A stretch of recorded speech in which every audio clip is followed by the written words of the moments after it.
Ngayon, bukas at magpakailanman. Ayon sa research, mas emosyonal daw at expressive sa kanilang damdamin ng mga babae. Mapaghanap ng kalinga at kasiguruhan. Kaya naman madalas, ito ang pinagmumulan ng pagtatalo nila ng kanyang karelasyon. Ang kwento natin ngayong gabi ay tungkol sa ina ni Herlene o hipon na si Len, na mas makulay at mabigat pa yata ang pinagdaanan kaysa sa kanyang anak. Kailan nga ba dapat na mas mahalin ng isang babae ang kanyang sarili kaysa sa ibuhos ang lahat sa isang lalaki? Sasagutin ito ng episode natin ngayong gabing pinamagatang ang tanging ina ni Herlene, The Len Kimball Story. Ay naman ayoko nga dyan kay Mang Kanor. Ang tanda-tanda na niyan Amoy lupa pa. Ano ka ba? Mabait si Kanor. Alam ko mamahalin ka niyan. Tignan mo isang bulate na lang pipirma dyan, kukunin na ni kamatayan yan. Totoo naman tignan mo, pag dyan inabutan pa dito, sagutin mo yan, ma. Bahala ka. Bunganga mo, hindi mo ba nakikita? Hindi na nga kaya mang babae niyan, ikaw na lang ang mamahalin Talagang niyan. hindi na kaya mang babae niyan, ma. Sa tanda na niyan yan. Ha? Palolo na yan. Pero siya ang gusto ko. Di kayo na lang dalawa. Puro ka kalokohan. Ayoko nga talaga. Bala kayo dyan. Ayoko. Ay, Mang Kanor. Mang Kanor, okay lang po si Herlene. Okay lang ba kayo, Mang Kanor? Ay, si Mario. Len, totoo ba ma'am, pilit kang ipakasal ng tatay mo sa isang lalaking matanda? Opo, 18 years old po ako noon. Nung time na yun, wala pa po ako naging kasintahan noon. Nung araw po kasi may sakit po yung tatay ko at saka mahirap ang buhay namin nung araw. Kaya nung may nagpakilala na pinsan ko rin sa nanay ko na gusto ako na maging asawa, pumayag po ang nanay ko na yan na lang kaysa sa iba, at least dyan, buhay ka. Anong ginawa mo para hindi magkatuluyan yung pinaplano ng magulang mo sa iyo? Nung nagkasundo na po sila ng mga ganong bagay na, sige, yan na lang, umagri naman din po ako. Pero nung time na, kinakabahan na ako kasi namanhikan na po Naman ka na. Dumating na po sa point na, ay, lalayas na lang ako. May nakilala kang first love mo. Meron po. Sino na nga yan? Si Jay po. Paano ngayon ang nangyari sa inyong dalawa ni Jay? Pinasok po ako ng kapatid ko sa trabaho. Doon po nagtatrabaho si Jay, kung saan din ako, doon ako na-assign. Doon kayo nagkakilala? Okay. Bakit siya nagustuhan mo? May kagwapuhan kasi si Jay. Wow. Pilyo. Tapos yung bang binibiro-biro ako hanggang sa nahulog yung loob ko na parang ito na yung crush ko kasi bata pa nga ako noon. Ang gwapo naman ito, ang daming nagkaka-crush. Bakit parang sa akin lagi nakatingin.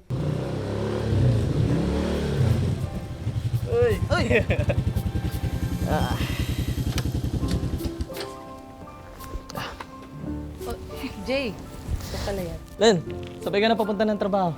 Hindi na. Motor? Ay, hindi ako marunong sumakay ng motor Tsaka baka masemplang ako. Imbis na sa trabaho ako mapunta, sa imburnal ako pulutin, di ba? Ay, nako. Hindi. Basta yakapin mo lang ako. Hindi ka mahuhulog. Talaga ba? Oo. Tsaka mahirap yung jeep ngayon, rush hour. Mahirapan ka sumakay. Kaya tara.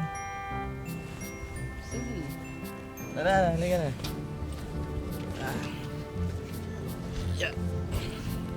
Sa paglipas ng mga araw, lalong naging close sina Jay at Len dahil magkasama sila sa trabaho. Hanggang sa sila ay nagmahalan, nagpakasal at nagkapamilya. Pero habang buhay nga ba ang kanilang pag-iibigan? Jay, ano ba? Jay, ano ba? Kung kailan naman paalis ka na, tsaka mo lang sasabihin na pa-abroad ka naman pala. Alam ko na hindi mo ako papayagan eh. Siyempre, talagang hindi. Jay naman, huwag mo naman akong iwan. Bata pa ako. Hindi ko kaya yung obligasyon ng mag-isa. Len, nandyan naman sila ate. Binilid na kita. Hindi naman yung ate mo yung pinakasalan ko, ikaw. Gusto ko, ikaw yung katuwang ko magpalaki ng mga anak natin. Jay naman, huwag mo ko iwan. Len, makinig ka. Ginagawa ko ito para sa mga anak natin. Aanin ko yung maliit na sweldo dito. Mabubuhay ko ba kayo nun? Ilang taon lang to, Len. Kapag nakaipon na tayo, babalikan ko kayo ng mga bata. Jay, please. Jay, please, nagmamakaawa ko sa'yo, Jay. Jay, huwag mo ako iwan, please, Jay. Hindi ko kaya makita, Jay. Huwag mo ako iwan, Jay. Huwag mo kami iwan ng mga anak ko. Nagmamakaawa ko sa'yo, Jay. Jay, magtatrabaho ako. Tapos pagkakasyahin na lang natin yung pera meron tayo, ha? Jay, please, huwag mo ko iiwan. Please, hindi ko kaya, Jay. Sige na. Sige na, malilate na ako sa airport. Jay, please. Mga bata, alagaan mo, ha? Naiwan si Len sa poder ng pamilya ni Jay. Regular namang nagpapadala ng pera si Jay sa kanyang mag-ina. Tiniis ni Len ang lahat ng lungkot, lalo pat hindi naman niya kasundo ang pamilya ni Jay. Ate, sana sinabi mo na lang sa akin na iiwanan mo lang din pala si Jelly tsaka si Jepoy doon kala auntie para naiuwi ko na lang doon sa nanay ko. Alam mo, malikot yung dalawa eh. Iiwanan mo doon sa dalawang matanda. Namasyal kami ng mga kaibigan ko. Anong gusto mo? Itali ako dito sa bahay at mag-alaga ng mga anak mo? Hindi, sana sinabi mo na lang sa akin, ate. Inuwi ko na lang doon sa nanay ko, di ba? Ako pa may kasalanan ngayon? Bakit? Ginusto ko ba na mahulog at mabukulan ng pamangkin ko?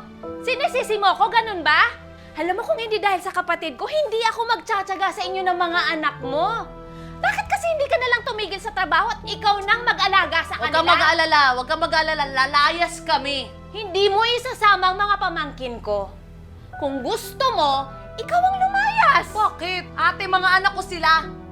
Desisyon ko kung saan ko dadalhin yung mga anak ko. Anak din sila ng kapatid ko. At ibinili niya sa akin ang mga anak nyo. Alam mo, wala Hindi namang napigilan mapapagtanto si Len na to sa eh. pag-uwi sa kanyang ina na bitbit ang mga anak nila. Kaya napilitan si Len na lalong kumayod para sa kanyang mga anak. Hanggang sa may makilala siyang mabait na lalaki sa kanilang lugar. na sa listahan. Len, Oh, Lito. Len. Tanggapin mo na. Alam ko kailangan mo to eh.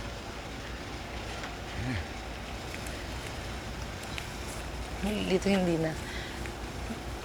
Marami na akong utang sa'yo eh. Hindi utang yun. Bigay ko na yun sa'yo. Salamat. Pero mababayaran din kita. Alam mo, Len, baka naman di tayo magkakalugar. Eh, tayo lang naman di magtutulungan dito. Sige. Alam ko kailangan mo yan. Alam mo, nakakaraos din naman kami ng mga anak ko. Hindi na. Alam ko yung paghihirap mo sa mga anak mo. Saka pinababayaan ka na ng asawa mo. Ito, bakit ang bait mo sa akin? Aamin ako sa'yo, Len. Gusto kita. Lito, kasi may asawa ko. Kasal pa rin kami ni Jay. Alam mo, makakalam. Pwedeng tayo-tayo lang. Ako na yung ako ng responsibilidad na iniwan ng asawa mo sa'yo tsaka sa mga anak mo.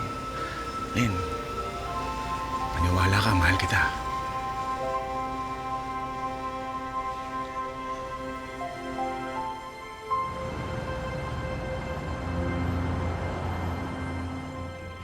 Kuya, sakayan lang. Ikaw ba si Len? Yes, ako nga. Malandi ka! Pati asawa ko si Lito gusto mo agawin! Di ka na nahiya! Alam mo may asawa, pinapatulan mo? Sinabi niya sa akin, hiwalay na siya sa asawa niya eh. Niya ka! Papatayin kita! Walang niya ka! Umuwi ka! Umuwi ka! Skandalo ka pa dito! Uwi! Hindi pa tayo tapos ha! Ano ikaw? Bastos ka. Sinabi mo sa akin, hiwalay ka na sa asawa mo, di ba? Bakit? Kayo ba ng asawa mo, hiwalay na? Kaya pareho lang tayo. Kaya huwag mo kung maastahan ng ganyan, ha? Tapos na tayo. Dito. Sasabso mo!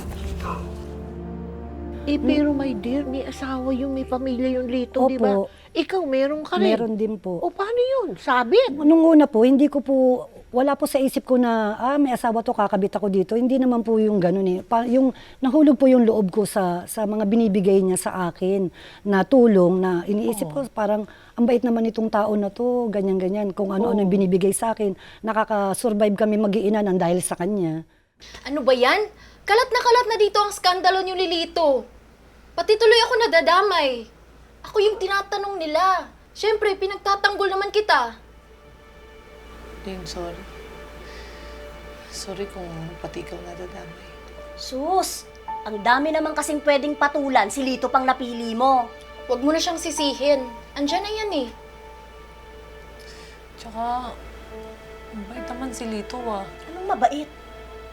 Hindi mo ba alam ang usap-usapan dyan kay Lito? Na ano? Hindi mo ba alam na ano yang si Lito? Ano nga? Ano nga kasi? Ako, Diyos ko. Ano ng ano?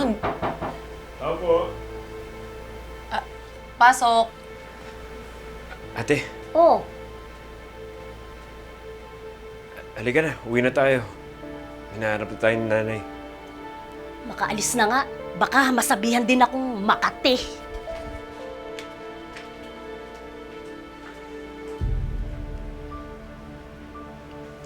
Sige, Len.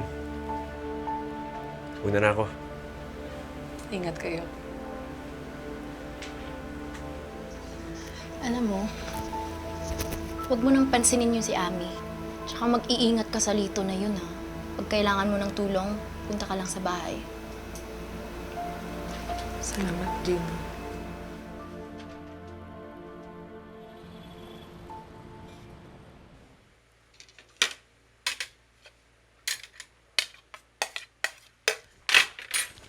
Lito, ano ba? Anong ginagawa mo dito? Akala ko ba tapos na tayo? At babalikan na doon sa asawa mo. Kunwari lang yun.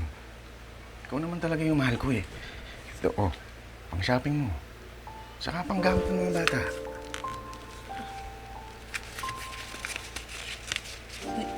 Lito, ang dami nito. Di ba kakabigay mo lang sa akin nung nakaraan? Ayaw mo ata, babawiin ko na. Ay, hindi. Hindi, Lito. Siyempre, nagtatanong lang naman baka pera na maging bata pa. Tago ko na lang. Tatago mo.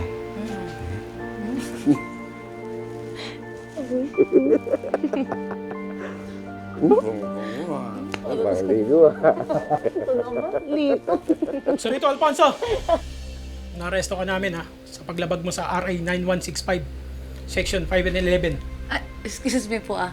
Nag-aaral ka ulit? Anong RA section? Ano yun? Hindi ko alam yung mga binibintang nitong mga to. Huwag ka na magdahilan ng silito. May warrant of arrest ka. Isa kang tulak. Lito, sino tinulak mo? Nakasakit ka na naman? Ha? Eh di ba to? Drug pusher yung tao na yan. Ano? Droga as in yung... Hayop ka? Etong pera na to? Ha? Sa droga yan, Lito naman! May karapatan ka manahimik. Pwede kang kumuha ng sarili mong abogado. Kung wala kang kakayanan, bibigyan ka ng isa ng pamahalaan. Naiintindihan mo yung karapatan? Lito, ano ba to? Ano? Teka lang po. Teka lang, saan nyo dadalhin? Sige na, Sa, sumama teka na lang! lang. Lito! Ay, nung una po kasi, nung unang pagkakakulong niya, kahit nasa loob siya ng kulungan, hindi naman niya ako pinababayaan. May mga tao siya na nagpapadala siya ng pera para sa akin. Olen, okay ka ba? Uy, alam mo baka luminom dito mamaya, makita ka ni boss. Huli ka, tanggal ka. Bakit? Susumbong ka? Hindi magsumbong ka. Ako, magsusumbong? Hindi ah, gusto mo...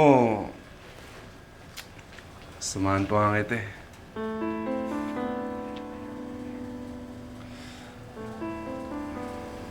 Bakit? May problema ka ba? Problema? Dami. Sunod-sunod. Hindi na nga nagsawang bigyan na ako ng problema eh. Alam mo, Len, huwag ka na malungkot. Di nga ako sanay makita kang malungkot eh. Kaya nga gusto kita eh. Kasi masayahin ka. Sanay ko kung kalug ka. Saka syempre, maganda ka.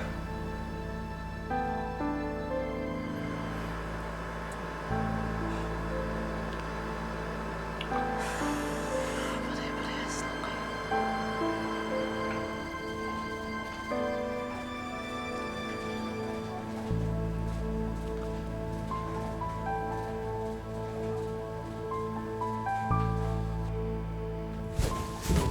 Ay, ano ba? Huwag ka na rin. Ay, na lang naman dito. Roy, ano ba? Tumigil ka na. Okay lang yan. Roy, Ako lang tumigil to. ka na.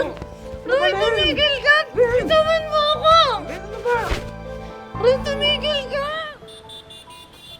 Dahil sa sobrang kalasingan, hindi nagawang pigilan ni Len ang lalaki sa pananamantala nito sa kanya. Pansamantala namang nakalaya mula sa kulungan si Lito. Len, anong nangyayari sa'yo?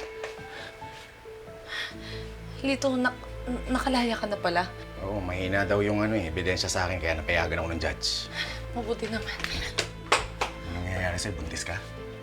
Ha? Umamin ka, buntis ka? Dito nasasaktan ako. Teka na. Sumagot ka, sino ka man yan? Teka lang, bakit ka ba nagtataka eh?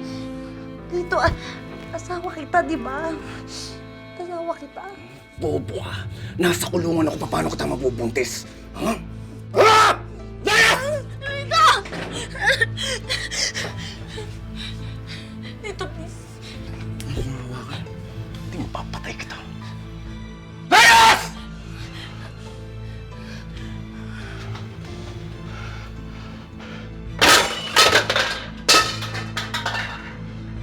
Yan na nga bang sinasabi ko? Napala mo.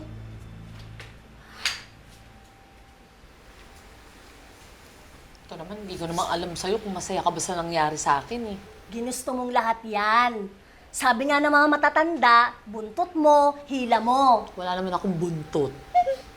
Kontrabida ka. Buti pa to si Jane. Jane, maraming salamat ha.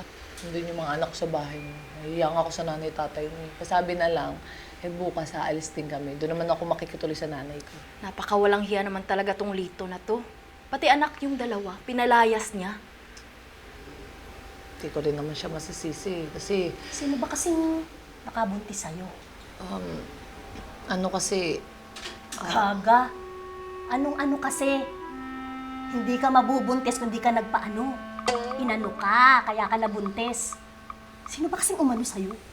ito naman, ano ng ano. Basta, nangyari na nangyari. Ganun. Hindi ko alam.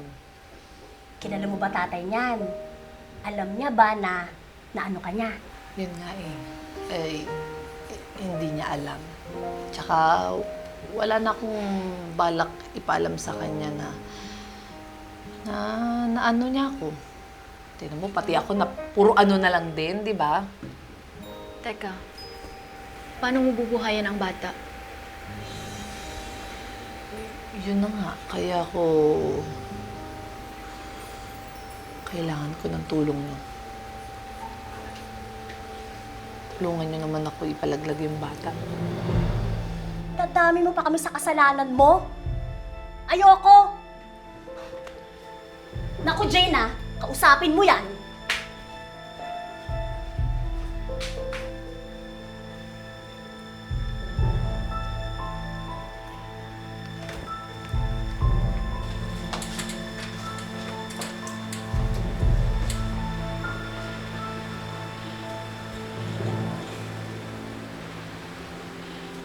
Tanga-tanga ko kasi.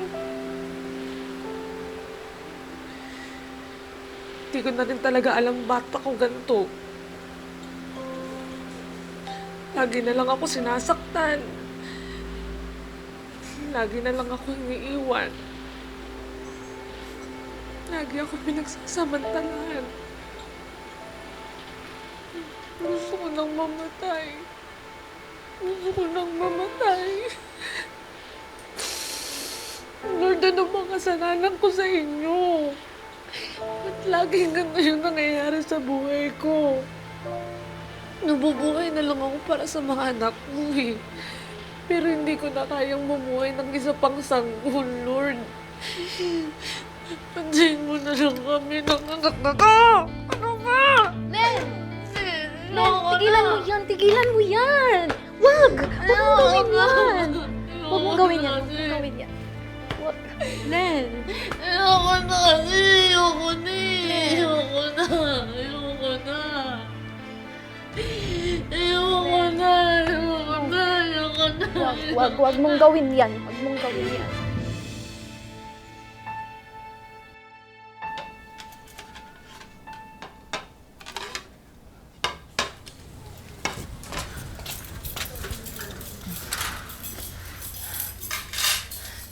Nay, Ole, halika na. Kakain na. Tawagin mo na yung mga anak mo sa taas para sabay-sabay na tayong kumain. Nay, Ano ba? Halika na. Nay! Ole, ano nangyari? Bakit? Ano nangyari? Ay, ano yan? Tulong! Ano to? Tulong, mga kapitbahay! Tulong! Tulong! Bakit may dugo? Mga kapitbahay, tulungan nyo kami! Ay! Tulong, mga kapitbahay! Naisugod nila sa ospital si Len, kung saan kaagad namang naagapan ng pagdurugo nito. Hanggang sa Kamusta ng pakiramdam mo?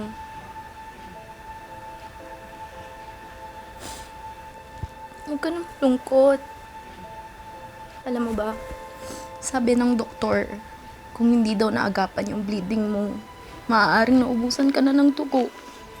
Pwede ka raw mamatay. Sana napatay na lang ako. Kasi sama akong tao. Sana kinuha na lang ako. Sama akong tao. Ano ba, hindi ka pa kukunin ng Diyos kasi masama yung ginawa mo.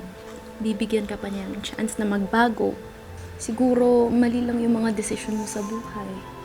Pero huwag mo na ulit gawin yung ginawa mo, ha?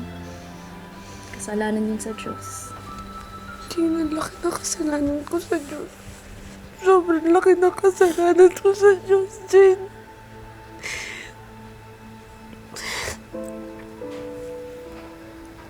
Pinatay ko yung sarili kong anak. Hindi ko alam kung paano harap sa tao. Hindi ko na alam. Nora, huwag mo silang intindihin. Hindi naman sila yung bumubuhay sa'yo. Walang pwedeng manghusga sa'yo. Kasi lahat naman tayo nagkakamali. Pero pag inulit mo pa yung ginawa mo, hindi na pagkakamali yun, ha? Kagustuhan mo na talaga. Katangahan na yun. Promise. Hindi ko na uulitin yun. Naniniwala ako sa'yo. eh sino naman yung sumunod na lalaking nanligaw sa'yo? Sino naman? Wala na pong sumunod na nanligaw. Bali, natira po ako doon po sa malapit sa bahay ng tatay ni Herlin.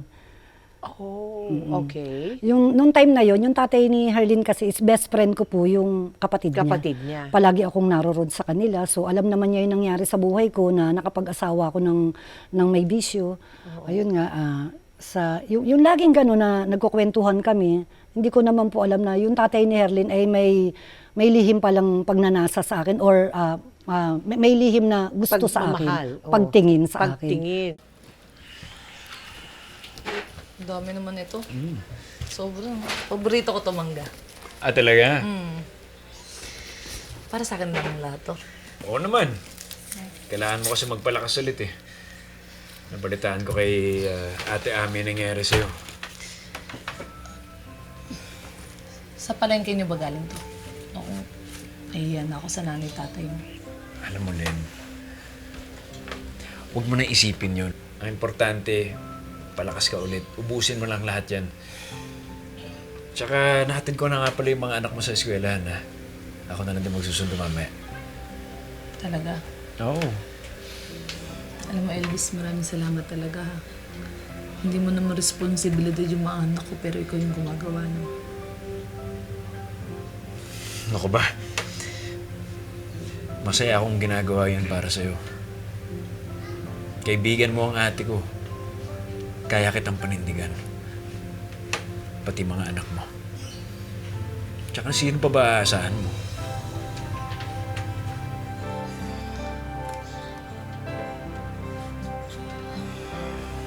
Tsaka pala, may bad news nga pala ako sa'yo.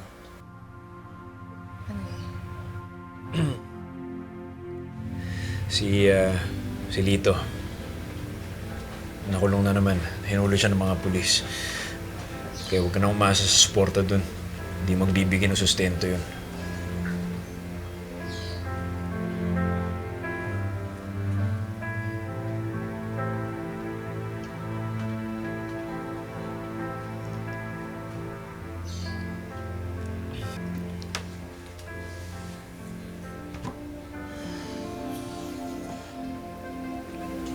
magpapalakas na lang siguro muna ako para makabalik ako sa trabaho. Kaya ko naman palakihin yung mga anak ko eh. Hindi ko lang talaga alam kung paano ako mag-uumpisa.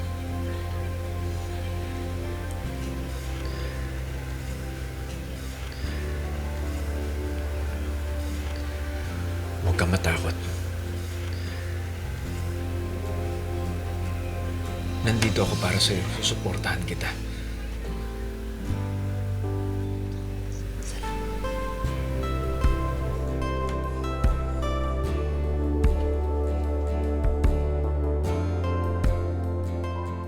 Buntis ka?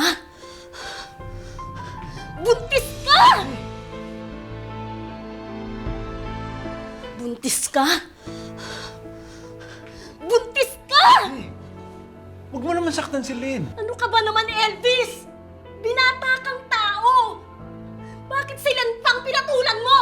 Mahal ko si Lynn, ate. At tanggap ko ang nakaraan niya. Kaya pananagutan ko ang tinatala niya. Tama ka ba, ha? O paano ka nakakasigurado na ikaw ang ama na pinagbubuntis niyan? Sino pa ba? Bakit may suggestion ka ba? Kilala kita, Len, ha? Bakit kapatid ko pa ang pinatulan mo? Tama na kasi. Buo na ang desisyon ko. Magsasama kami ni Lynn dahil magkakaanak kami. Bahala ka, ha? Desisyon mo yan, pero huwag mo ako sisisihin dyan!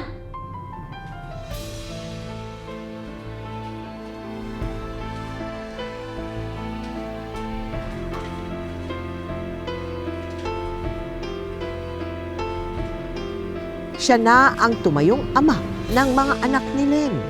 Hanggang sa isilang niya ang kanilang anak, pinangalanan nila itong si Herlene.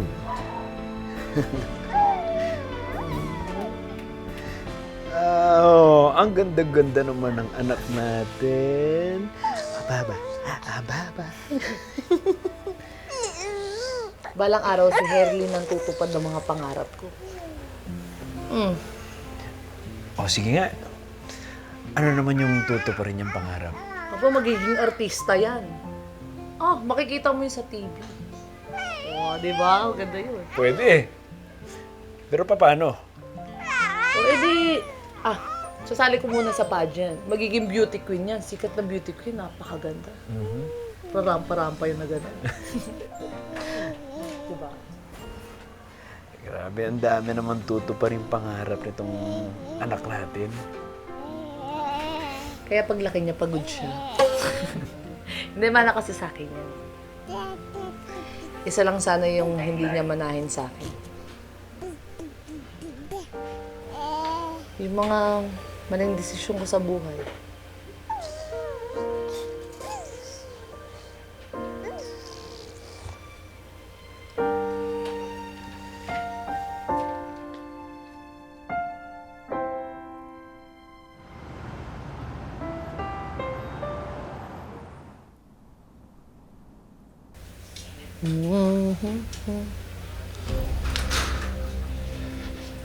Len, Tito, anong ginagawa mo dito? Nakalaya ka na pala. hindi na mahalaga yun. Ang importante nandito ako. Kamusta yung anak natin? Len, alam ko marami akong pagkukulang sa'yo. Pero nandito na ako uli. Magsama tayo uli. Len. Tito, siraulo ka ba? May asawa akong tao. May anak na kami ni Elvis. At sigurado akong nakarating yun sa'yo. Wala akong pakialam. Sa akin ka sumama. Ako na lang piliin mo. Tito, please.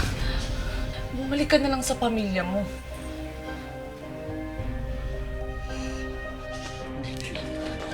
Tito, please. Mahal kita. Tito, please, please. Tito, Tito, please. Please, Tito, Tito. Umalis ka na. Puto. Tito. Len! Len! Ano nangyayari? Ano nangyayari? Talagang dito ba sa tapat ang anak natin? Mga walang iya kayo? Hindi, Elvis. Ang kulit na kasi ni Lito eh. Ayaw ko na siya kausap pero ang kulit-kulit niya eh. talagang nagpapalusot ka pa eh, Hindi oh. ako napapalusot. Hindi nagpapalusot ka. Ang sabihin mo, pinapunta mo yan dito. Hindi! Hindi! Diyan ka na naman sa pagsaselos mo eh. Wala ka nang ibang nakikita kundi mga kasalanan ko. Eh, sino may kasalanan, ha? Ako? Ako may kasalanan? Ikaw naman talaga, di ba? Ikaw yung nakikipagyakapan sa adik na yan. Gustong tayin ko yung bunganga mo! Ano ba? Tumigil na kayo. Kaya mo, sa akin mo ibuto yung galit mo! Ano? Elvis! Lito, umalis ka na kasi! Lito! Ay! Ano ba? Anong tumigil? Tumigil na kayo! Tama na sabi! Umalis ka na, Lito! Kakagaling mo na sa kulungan, gusto mo na naman bumalik.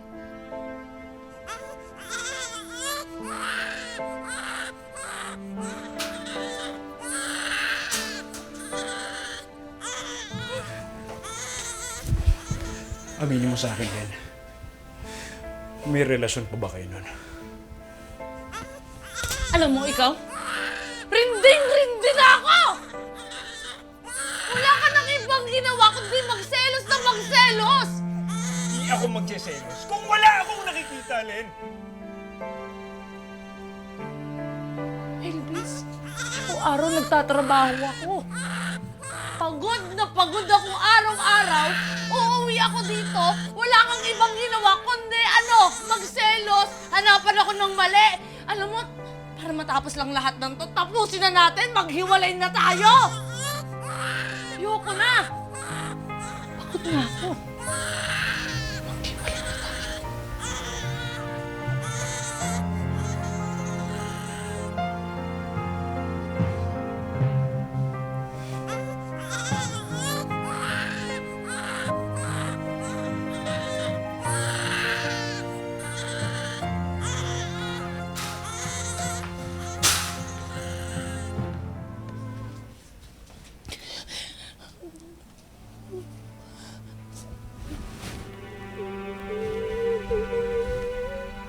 Sorry.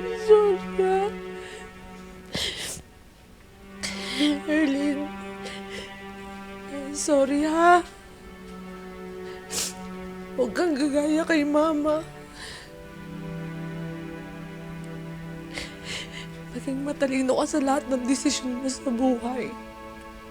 Huwag mo nang uulitin lahat ng mga pagkakamali ni Mama. Kasi sayang yung panahon. Sayang yung buhay.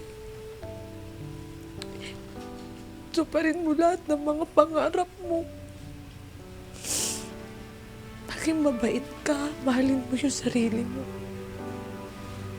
Gaya ng pagmamahal ng Mama sa inyo. Sa inyo ng mga kapatid mo. Kasi yun lang yung tamang nagawa ko sa buhay ko eh.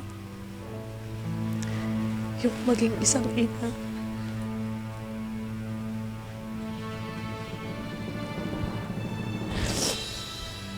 Sorry.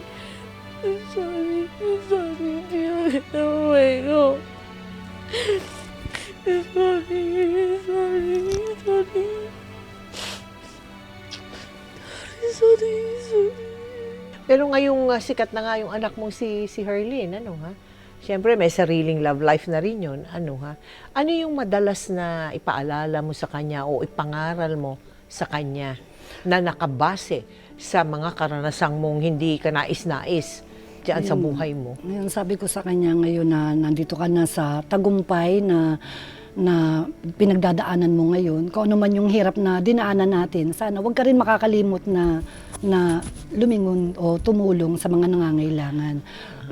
Sabi ko sa kanya, pagdating sa pag-ibig, magtira ka para sa sarili mo, wag lahat ibibigay. Wag ganong katiwala sa tao na mga lalaki na lalo't sikat po siya. Oo. Wag basta-basta magtitiwala sa mga mabubulaklak na dila. Oo. At saka kung ano man yung mga nangyari sa buhay ko, sana maging aral sa inyo, hindi para gayahin ninyo ako, maging aral sa inyo na maging matalino kayo at maging matatag. Ganda naman ha. Ngayon ba meron ng isa pa? May sumunod ba? Ay, hanggang ngayon po wala pa po. Wala pa. Pero naghihintay ka? Opo. Okay ka pa rin? Okay po, hindi ako naghahanap dahil para doon sa isang bagay na yun. Naghahanap po ako para po may makasama ako hanggang sa pagtanda ko. Kasi Tita Mel, meron na po silang kanya-kanyang pamilya o may kanya-kanyang Ang mga buhay anak na. mo, oo. Mag-isa na lang po talaga ako sa bahay namin. Dumating na rin yung time na minsan nahihilo na ako, may sakit ako. Wala man lang ako matawag para magbigay ng tubig o kumalinga sa akin o mag-alalay man lang. So, Len, kami dito sa Magpakailanman, talagang umaasa na sa lalong madaling panahon, makita mo na talaga yung forever mo, ha? Ay, kasalamat. At maging maligaya ka na sa mga darating na araw, okay? Maraming salamat sa iyo, Len. Ha? Good luck to you and God bless your family. Thank you po. Thank you, Len. Hindi man natupad ang pangarap ni Herlene o si Hipon na muling magkasama ang kanyang magulang, sapat na yung kapiling pa rin niya ang mahal niyang ina. 3 bagay lang naman talaga ang mahalaga sa isang babae sa anumang relasyong kanyang papasukin. Una, pagmamahal. Pangalawa, respeto. At 3, katapatan. Kaya mga ka-millennials kong mahal, kasama na ang mga Gen Zs at Gen Alphas, magtira lagi para sa sarili. Sapat dapat. Ngayon, bukas, at magpakailanman.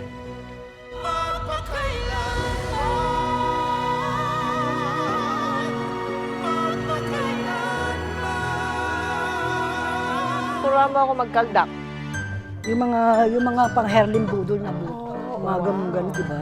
Kasi, yung mga kaldagan ni Herlin. Ay!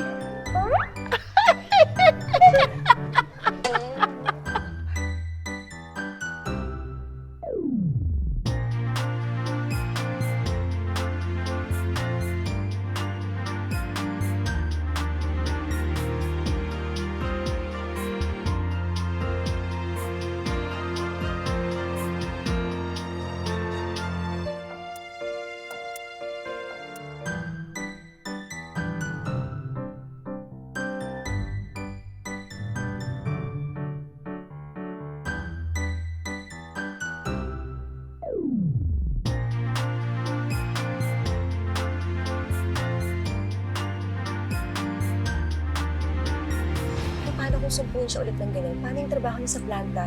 Kaya mo ba na pagagalingin siya ng Lord? Kung yung ibang tao nga napapagaling ko asawa ko pa kaya? Hindi ko na kailangan yung kakayahan manggamot. Parang nalulunod yung mag-ama ko habang sumasagap ako ng ibang tao. Kung parusa to ako na lang, ako yung patayin niya.